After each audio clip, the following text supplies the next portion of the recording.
Toronto's a very interesting place. I mean, it's a beautiful city. You know, you got the CN Tower, you got great views, you got a harbor front, but what people don't visibly see is that there is this whole population in our city that is just falling through the cracks.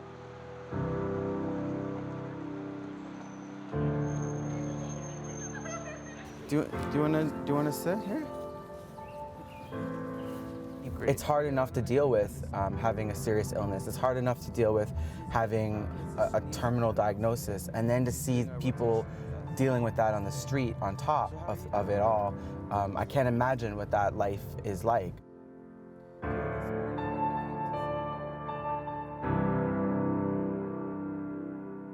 Caesar, are you having any nausea or vomiting? I usually don't eat. So you're eating a lot less, you mean? A lot less. So like you're eating small? Clients come to us in different ways and through different pathways, and before you even enter a person's space, and that space can be the street, it can be a shelter, but it's their space, is to recognize the trauma that the people we're serving have experienced in being on the street, in being ill. All right, where was the pain you were feeling? And so do you wake up with that pain every day? Oh, wow. It's about building rapport and trust. Yeah, exactly. You've also told us you don't want CPR if your heart stops. You want to pass away peacefully. Yeah, that's what I want. I'm inspired by the population we serve each and every day. They inspire me to do what I'm doing. If they can do what they're doing with the resilience and courage and do it while they're on the street dealing with the terminal diagnosis, then we can do better. Okay, take care. Bye, my friend. Bye. Yeah.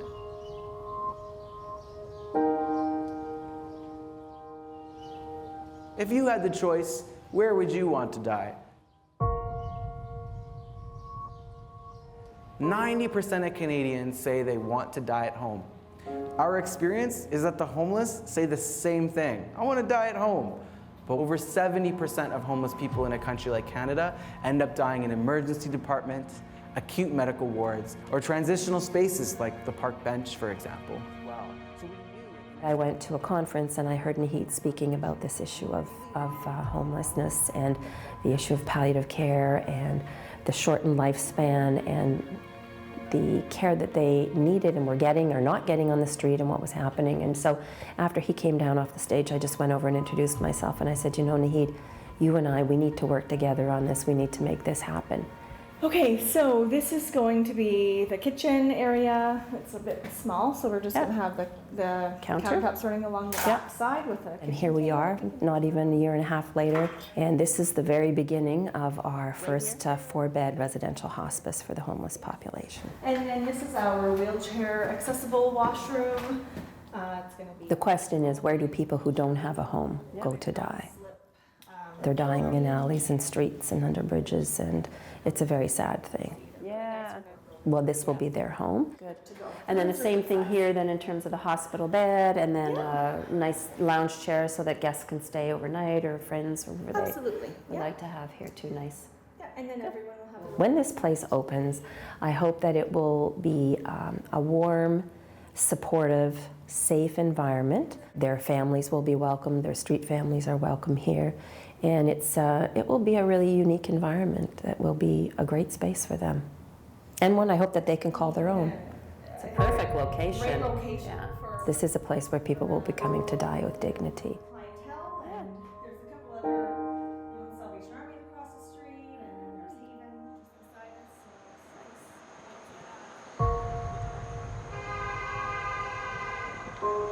it's nice. As you know, we're starting this new project. It's called Journey Home Hospice, and given what's been going on with you, we'd love to offer you a spot to kind of get the support you need, basically next week. That's beautiful. Yeah. Thank you. It's been really difficult to have people listen when I say what's the quality of life and stuff like that. Yeah. Pandora is in a very difficult scenario because she's dealing with a significant heart disease issue, a vegetation called infectious endocarditis, and unfortunately the treatment that she would need, she's not been deemed a candidate for.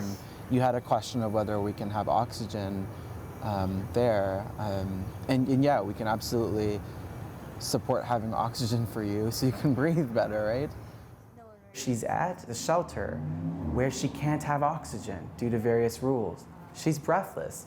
Her oxygen saturation drops when she walks just a few steps. She has pain, and yet time keeps ticking and her quality of life suffers. Oxygen.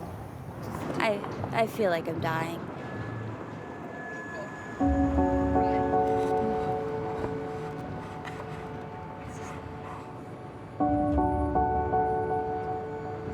I've been homeless off and on since I was 15. I found that the way to avoid confrontation with my father would be to come home at 3 a.m. when he'd be too tired to fight with me. And he'd just have to go to work, and I'd then sleep until, noon and continue off my way of being a delinquent, right? And doing as I saw fit. One night, my boyfriend really had urged me to go home, and I didn't listen to him. I found some guys that were drinking in the park, and I got too drunk, and I ended up being date raped. And after it was all said and done, I realized that I didn't have my keys anymore, and that in order to gain access to my home, I'd have to face my dad, and that would be really, really heartbreaking for my father. And so I knew that there was no way I could stand there and look him in the eye and get yelled at for being a screw-up and a stupid kid. And in that moment, I considered myself homeless.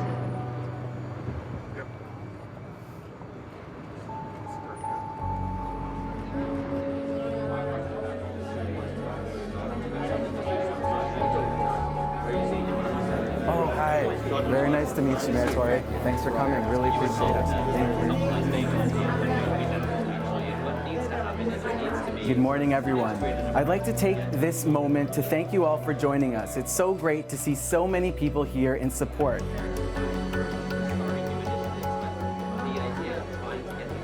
So I couldn't be happier. And I mean, compared to what it looked like 2 months ago, I think it's phenomenal, the amount of work that's been done. We're sitting in Pandora's future room, actually. This is exactly where she's gonna come. She'll sleep there. While our focus here is good palliative care and a palliative approach to care, there is potential that someone like Pandora could actually thrive in an environment like this and do better, and may actually live longer as a result of the care.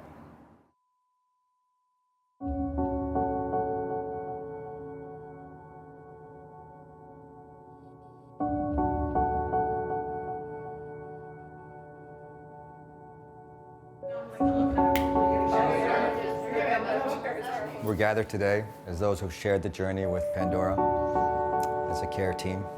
When I heard that Pandora had passed, I think I felt mixed emotions.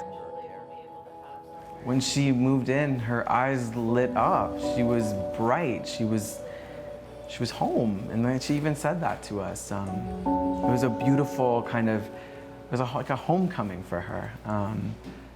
It was surreal to see how someone was dealing with so much trauma and sadness and anger and frustration. And don't get me wrong, that was still there. But when she saw her room, she lit up. It's like she had journeyed home.